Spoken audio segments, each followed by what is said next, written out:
This is Ivy Unleashed, a Gold Ivy production.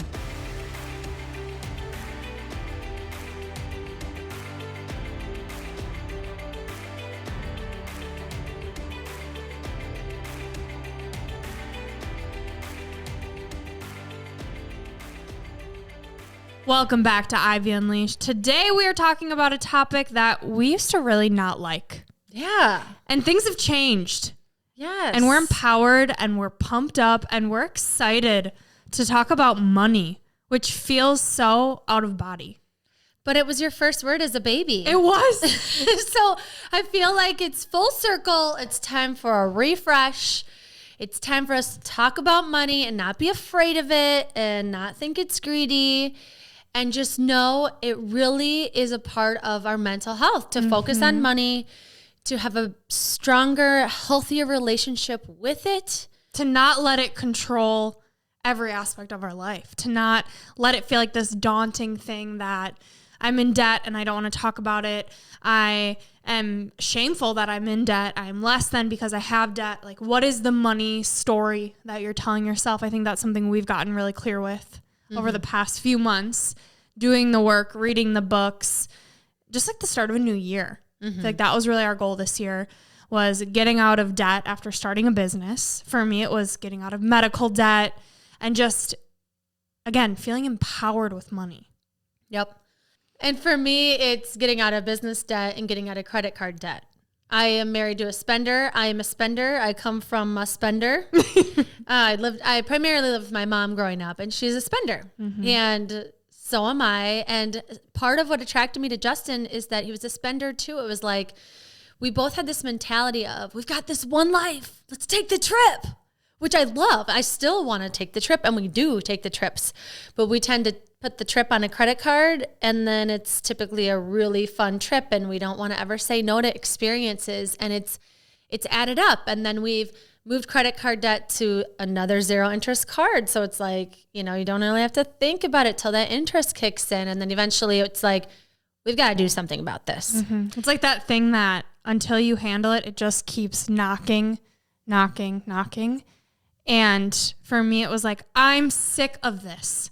I am sick of letting this rule and affect my mental health, because if you listen to this podcast, we fully believe your mental health is your physical health and it impacts you. And for me, for the longest time, it was, if I want to feel good, that means spending the money to get the help I need, but that means spending money that I don't have. And for me, getting answers to my health, it was seeing functional medicine, seeing alternative medicine that isn't covered by insurance. So it was, put it on the card. What is it? Is it my health or is it money? Like, at what point is money more important than my health? Like, it's not. And it was this back and forth for so long. And now that I do have my health back, it's like, okay, let's make some changes.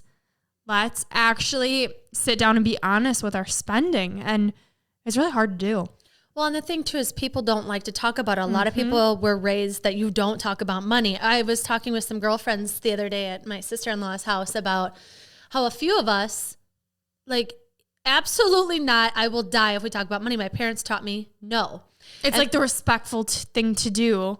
It's like a pride thing of, don't talk about it, which is so interesting. Because when you think about what it is, like, it's just a transfer of means. Like it's literally a piece of paper, or for online credit card, it's just this number that we put so much meaning behind. Yeah.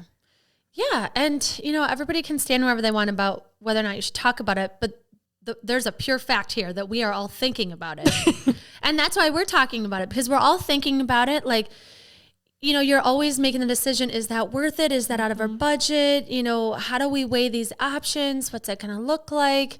Like right now, I have, my best friend lives in Tokyo, and I'm really trying to pay off this credit card debt. But I also know she's only going to live there probably once in her life, and she's coming back in August, and I really want to go. And so now I'm like cutting costs everywhere, like you wouldn't believe. And it actually feels good. I used to think of it like depriving myself if I was saving or I was cutting back. It's like, oh, we live once, like, but I like that, But it actually feels good to be a little bit more responsible with things that aren't that big of a deal. Like my nails, they might look like a fifth grader painted them.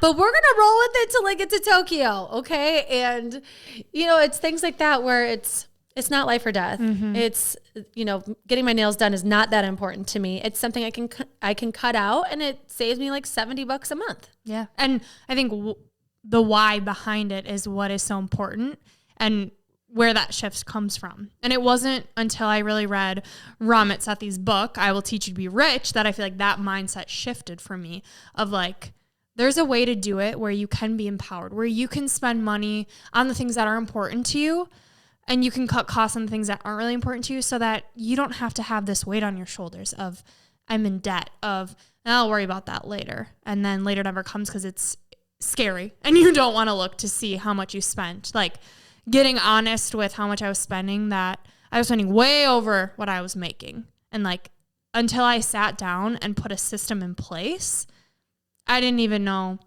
what I was spending my money on. And I like what he talks about. Like if you want something that is spelled out, because I think it can be overwhelming. You're like, my partner knows way more about money than I do, or I have no clue how to invest, or I don't know what a Roth I can't even say it. Roth IRA is, like not knowing things as much as you're like, I just won't think about it. You still wonder.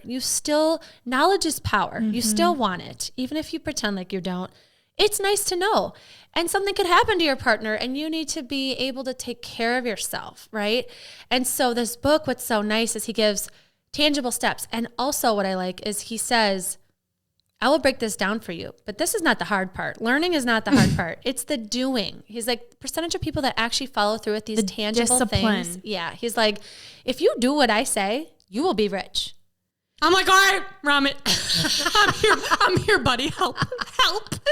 And I read it and I was like, oh, hell yeah. Like it's exciting to know exactly where your money's going. And when you work so damn hard for your money, like if there are all these people that can be rich, it's like I took the same approach for my healing journey. My health was like, all these people have been so sick, have been depressed, and now they are on top of the world. Like they know something that I don't know. If they can do it, why the hell can't I? And that's exactly what I took from reading this book, was like, it's really not that complicated, but our mind makes it so complicated. And if you sit down and you put these steps together, like a spreadsheet where you have your conscious spending plan, where you know how much you're pulling in each month, you know your expenses, you've got it automated, like this whole system that he has that I'm following, it's really not that hard. What's hard is sitting down and being like, I spent $170 over my entertainment budget. Like, that sucks. Okay, what do we need to do differently? Like, it's just that self-check of, do I really like eating out? Do I want to spend my money on this? Okay, yes. All right, well then what else do I need to shift? And so I think feeling empowered, the mindset around it, is something that has made such a game changer for me. Is like, there are so many people that are rich. I want to be rich because I want to spend my money on things that I want to be doing for this one life I have, and also to give back. And that was like, he doesn't talk about this, but Danny J, who we had on the podcast, if you've listened to her episode, she talks about how she got out of debt. And one of the things was giving 10% of your income away. And so that's something we're working on, and it's tough. Mm-hmm. And there's multiple reasons to do this. She was doing it because she went to some financial experts seminar and was told to do it. She's like, I'm doing whatever this lady says. Like, I'm just going to follow what she does. I want to do it because that's what it says to do in the Bible. Like, tithing is giving 10% back to the church. And so it's something that has been on my heart that's like, I'm not doing that. And I want to be doing that. And so Justin and I are inching our way towards that too, because we have a weekly giving that we give. And so it's like trying to bump that up. So that's part of the puzzle of this. And speaking of Danny J, she's episodes 113 and 114. And in it, she said, and I think she got it from the seminar as well. I wish I could give this lady credit, but being faithful with the little things. And so I'm doing that. And for me, what that looks like is I'm driving home and I see a Chipotle sign and I'm like, oh man, I could really go for a burrito bowl right now and some guac. And I remembered, okay, I just went grocery shopping a couple days ago. I have food in my house. I've been meal planning to save money. That's my way of being faithful with little things, is like planning things out a little bit more, eating what is in my home. So I'm like, I'm going to be faithful to little things. I literally said a little prayer like, Lord, just show me this is going to pay off. Like, I am really cutting I'm really cutting costs in a lot of ways. Not that Chipotle is like, I'm dying because I don't get it, but it's all these little things that are little tiny sparks of joy that I typically have. So I say that to the Lord. I'm like, Lord, show me being faithful to little things is going to pay off. I come home, I check the mail, and Brooke and I got a return from the government because we overpaid in our taxes. 3 years ago. Like, yo, I don't care if you don't believe in the Lord, you don't believe in the universe. Like, if this is woo-woo for you, I don't care, because something magic happens when you are faithful with the little things. And I think giving back the 10% too, it's showing that abundance, that we have enough and we are grateful for what we have. We can make do with what we have, because if we aren't grateful for what we have right now, why would we get more? And I think that has been such a shift for both of us of like, we want this money, yes. We want to be out of debt, yes. But like, how do we act fortunate for what we have right now and really believe that? How about you tell them what we do? Well, our good coach, Catherine, she recommended that anytime you make money, even if it's $1, you need to tell the universe, thank you. Or Lord. The Lord. Universe, Lord, interchangeable for me. And you play your song. You pick a song. So Andrew's song is September. My song is Whitney Houston, Dance With Somebody. And we go buck wild. Mm-hmm. We go buck wild anytime we make money because it feels so good. And we want to remember that feeling. We want to tell the universe, thank you. Lord, thank you. Give me more. And again, woo-woo-y. I don't care what you think, but just do it. If you want to make more money, just do it and see what happens. Like any book I've read about people getting rich or, I forgot who it was, but she got a check in the mail and it was her bills. And she viewed that as like making money just so that she could start to flip that script of like being grateful. And so, yes, it's silly. It's playing tricks on your mind, but like this is all mindset work. And after I read this book, it was, okay, I've got the system. Now I need to be disciplined. And what is going to help me stay on track? And every morning when I'm on the treadmill, I listen to Eric Thomas. And I don't know if you guys are familiar with him, but he's the hip hop preacher. He's like the #1 motivational speaker in the world right now. And he just gets me on fire. And he said something the other day when I was running, and he said, it is not hard to get out of debt. It is not hard. You know exactly what you need to do. Why are you not doing it? And like just the little things that I'm consuming, I pick up on them. I'm like, okay, I hear you. Okay, this works. I'm in the grocery store and I'm buying all these groceries. I'm like, I could just really grab something for the way home. I'll grab a $3 bar. No, be faithful with the little things. Like these small things have made such a difference. And having scheduled time to revisit my conscious spending plan, I think that's been huge. Every Tuesday, I go through my finances. I haven't been that great this month, so I'm doing another day. Tuesday, Fridays, I'm touching base with myself, looking at my spending. I know exactly what is coming in, what is coming out, because I know how much it affects my mental health and how important it is for me to feel like I am on the offense and I don't have credit card debt. Mm-hmm. Like it is a crappy feeling, and there are so many people that have gotten out of it, and I just have to listen to them and stick with what they're telling us to do. Totally. Yeah, and for Justin and I, we decided that the day that we both get paid on the same Friday, that's the day twice a month that we sit together, we see how much credit card debt we've paid off, and we high five, we celebrate, make out, whatever, but it's like a day that we're both home, we're both wanting to get it gone, right? And we're both making conscious efforts to remove it. It's something that every year on our anniversary, like, okay, this is the year that we're going to get out of credit card debt, right?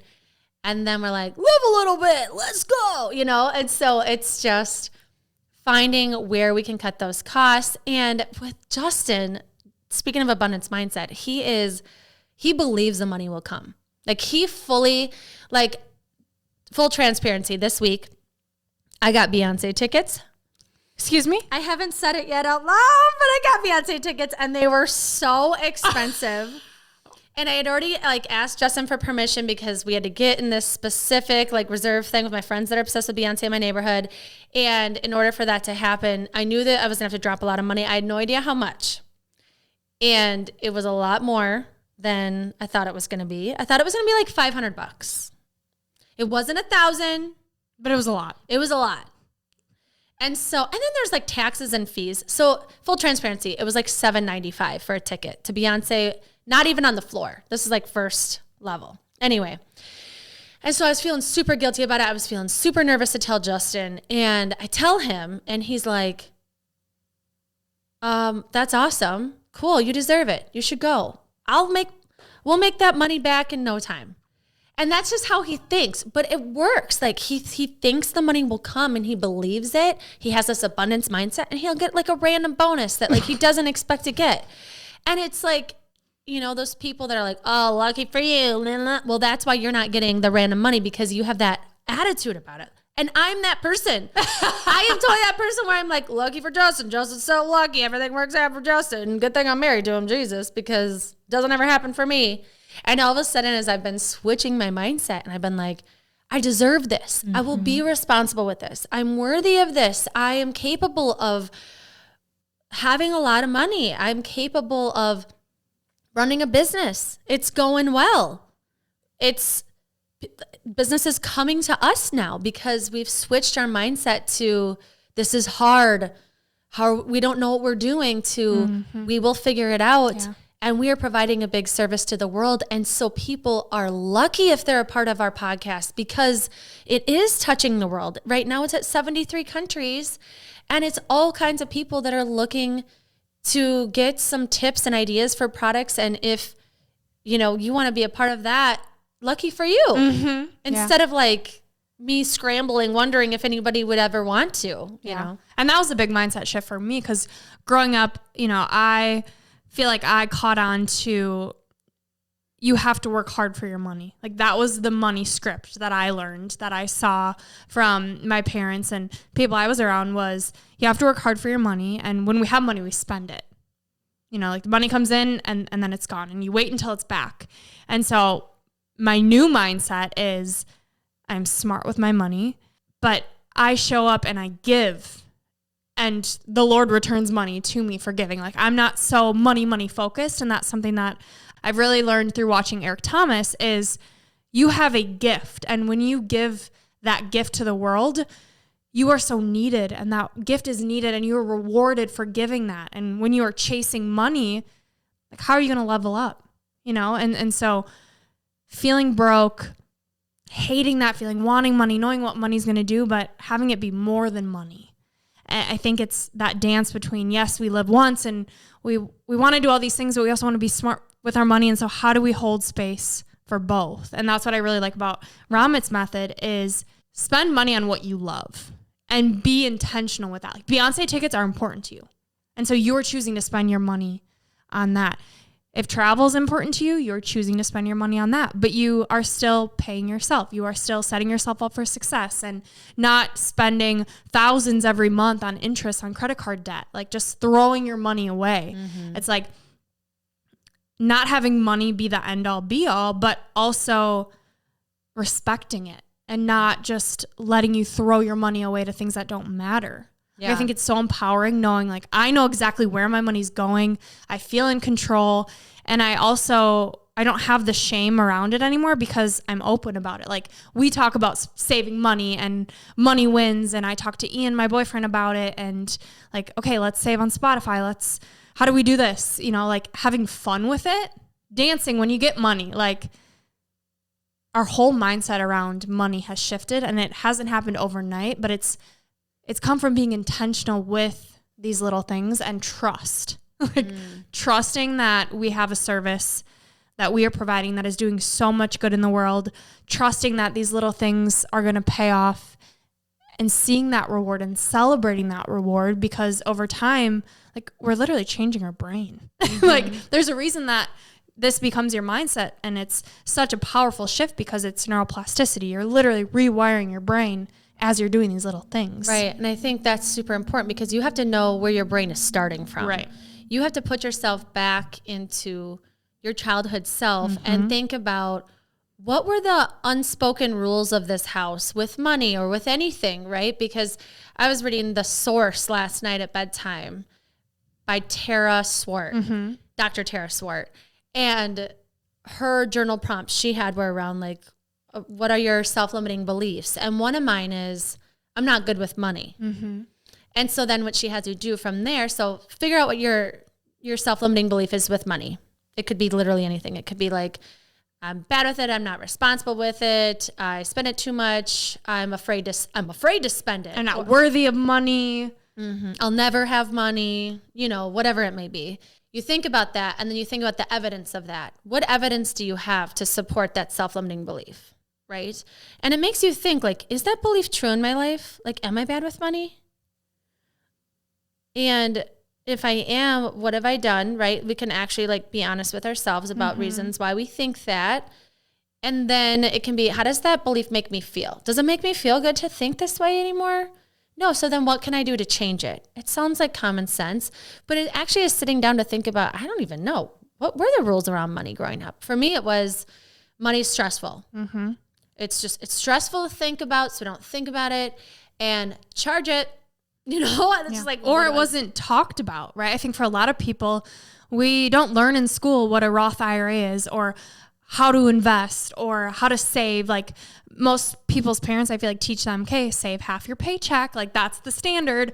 But what happens if you don't? What happens if you do go in credit card debt? And, it's either this big scary thing that we just don't even talk about because it is so gray. It's not black and white. There are so many different ways to do it. There's so many different beliefs around what's the best way to do it that it's overwhelming and we just don't talk about it. And so a lot of us don't even take the time to sit down and learn or to turn inward and say, what is my money belief? Mm-hmm. Like that is so powerful because it's your awareness. The first stage in any change is awareness, knowing where you are starting and getting really clear on that and where do you want to be? Mm-hmm. Like if I did have all this money, like where would I even spend it on? We've gotten really clear on when money does come, where are we putting it? So it knows where it's going. Mm-hmm. Like getting so clear, we have this vision and in our personal lives as well of what would we spend our money on? Why are we deserving of money? How are we going to help people when we do have this money and give back and get excited about it? So you are so clear because when you are that clear, you know how you're showing up. I don't spend money on that because if I do that, I don't have this and this is way more important to me. Mm-hmm. And each and every day waking up and being intentional with that, it's that constant reminder of why are you doing this? Why is it important? Why is it helping? And at the end of the day, like no one is coming to save you. I feel like that my healing journey with money is like, if you are sick of feeling this way, do fucking something about it. Like no one is holding a gun to your head and saying, buy this off Amazon. Like no one is, you are. And if you don't like it, sit down with yourself and say, what do I need to do? Okay, I need to put a calendar alert on my calendar for Fridays to touch base with my conscious spending plan because something isn't going the way I want it to. And I have to do something about it. And it doesn't have to be a negative experience because I think a lot of times it's just like dieting. I just keep thinking money is like anything else. Mm-hmm. It's like you don't want to change the way that you're eating because it'll make you uncomfortable and then you have to like give up stuff. Okay, but you're uncomfortable the way you are right now. Right. And so I like that you call it a conscious spending plan instead of a budget, right? Because like a lot of times when you think of budget, it's restrictive. It's restrictive, yeah. Stuffy. It feels like you're taking things away, just like a diet. Like we're taking all these things out. And it's like, I never think of food that way. I was thinking like, what can I have? What do I want more of, right? Because that just feels good. And then you can think about what you want and then that's what you get, right? And I've been using this filter system in my mind from the Netflix special Get Smart with Money, where they had like at least six people, I think, talk about their money story and kind of where they're at with debt, where they're at with investing, where they're at with whatever it is. And they have like 6 different coaches that talk with each of these families, giving them ideas about where to invest or how to cut down on credit card debt, all of these things. But one of them, she said, I want you to think about something whenever you want to buy it. Do I like it and want it? Or do I love it and need it? And knowing like, if you just like it or you just want it, let's pause here, and if you love it and you need it, okay, then let's move forward and then let's really go from there. I think sometimes having that, just a small filter system to just pause can be really helpful with spending when you come from a spending family and you're the spending partner and you identify that way. And I don't actually want to change being a spender. I like that conscious spending where it's like, I'm pausing a little bit more. I'm actually thinking, like, I hate stuff. Like, I hate when there's an Amazon package on my doorstep. I cannot stand it. Justin's like, I want some shirts. I'm like, why? Your drawer is full. Where are you going to put it? I hate stuff not in a drawer, in a box, in a cupboard. It needs a home. It drives me nuts. And there's 4 people here that currently like stuff. And it drives me crazy. So for me, it's like... Her husband and 3 kids is what she's referring to. I like to book a ticket to a show, a destination, a marathon. Yeah. I buy medals and plane tickets. I think it's hard though when, like, to your point, you live with someone, you have a family with someone who has different beliefs, who has different views of spending. And maybe you're listening right now and you've been married for 17 years and you want to start having these conversations, but you're not really sure how. You know, like, that is a scary topic. I feel like I'm inching my way. Ian's like, you read one finance book and you think you're the, finance guru. And I'm like, bitch, I'm trying to be. And you're welcome, because you're going to marry me and we're going to be rich, bitch. But in all seriousness, like, I'm trying to have these conversations now so that when we do live together, we're on the same page. Money isn't something where, like, it's stuffy. It causes so many fights. Well, and so many people saw their parents fight over money. Yes. I did too. Yes. Whether they were married or divorced, like, they fought over money because it was not like harsh fights, but it wasn't like a happy scenario. Well, and money, we can say, like, it's literally just a transfer of means, and it's, it's just this object that has so much meaning attached to it. But at the end of the day, like, it is important. You need fucking money to live. And so how do you have these conversations with your significant other where you get what you want? Like, how did you start having these conversations? Yeah, I needed to cry to get my point across. I think it's just, Justin and I live in a very privileged situation. Like, our life is a privileged life. So we're not scrounging for money. We both have really good jobs. We're both entrepreneurs and things are going well.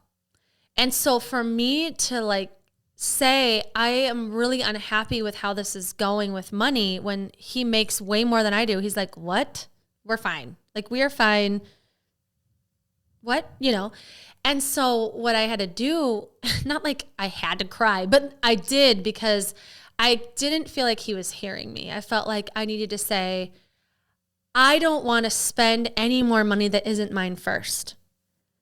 It weighs on me. It weighs on me different than it weighs on you. I don't sleep at night as well when we have this credit card debt. I can't enjoy a trip I'm on. I can't walk the beach full of joy knowing that I haven't actually paid for this yet. It almost feels like I'm stealing. And he doesn't feel that way at all, because he knows we're going to pay it off. And we do. Like, it happens and it gets taken care of. But for me, it just feels irresponsible. And we have a bunch of money invested too. So, like, if we did want to pull things from somewhere, like, we have a cushion. It's not like we're totally irresponsible, because we do have kids and we have to, like, have cushions. But it just is, for me, a moral weight. Mm-hmm.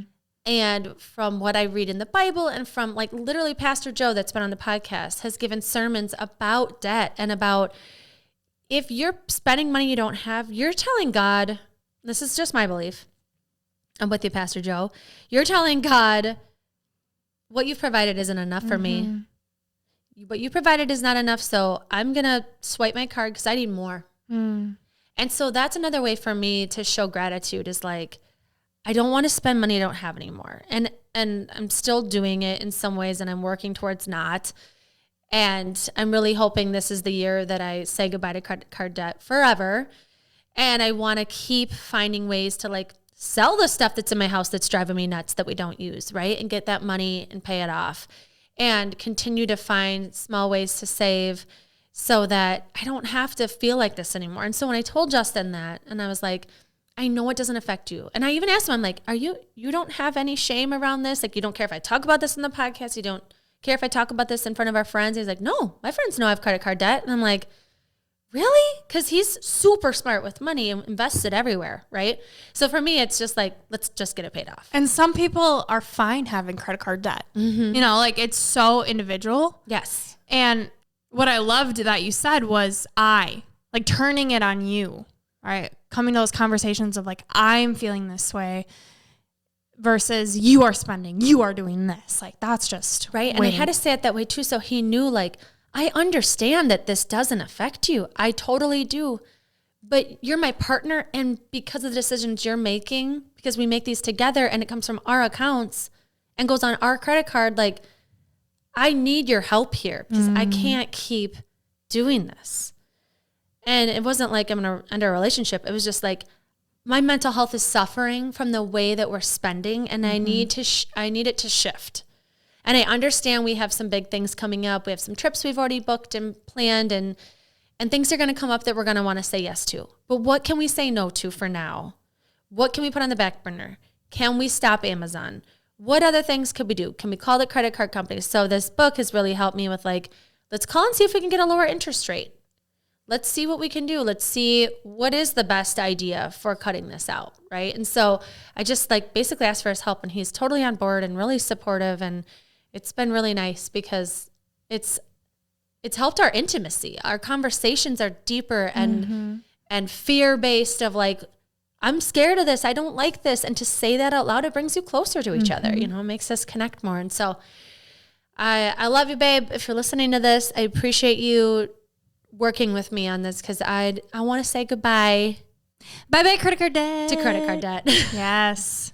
I love it. It's taking ownership of the choices that you're making and choosing to have that hard conversation, knowing that the hard conversations are the ones worth having. And if they were easy, everyone would be doing it and no one would be in debt maybe, right? Like taking that initiative to say, I don't like how I feel and I'm going to do something about it, whether it's money, whether it's about weight, food, whatever it may be, knowing that, okay, let's just release this. Let's say something. Let's get help from someone else because clearly it can be really daunting. And if you have a great system, like Britt Williams has a great system and her and her husband, I sat at their house the other night. I feel like I talk about Britt on every episode, but I was sitting at their counter and they were discussing whether or not they were going to go on a trip. And then they decided to change their location to save some money. They have a full budget and all of these things that the way that they talked, I was like, thank you for modeling what this can look like. That was beautiful because there was they really communicated well on how they were going to make a decision on where they were going and how much it would cost and came to an agreement. And at first they didn't totally agree. And it was just cool to see how that works. I'm so happy for their kids to have that modeled. And so if you have a great relationship with money and a great system, talk to your friends about it. Not everybody feels this way and they don't feel comfortable bringing it up.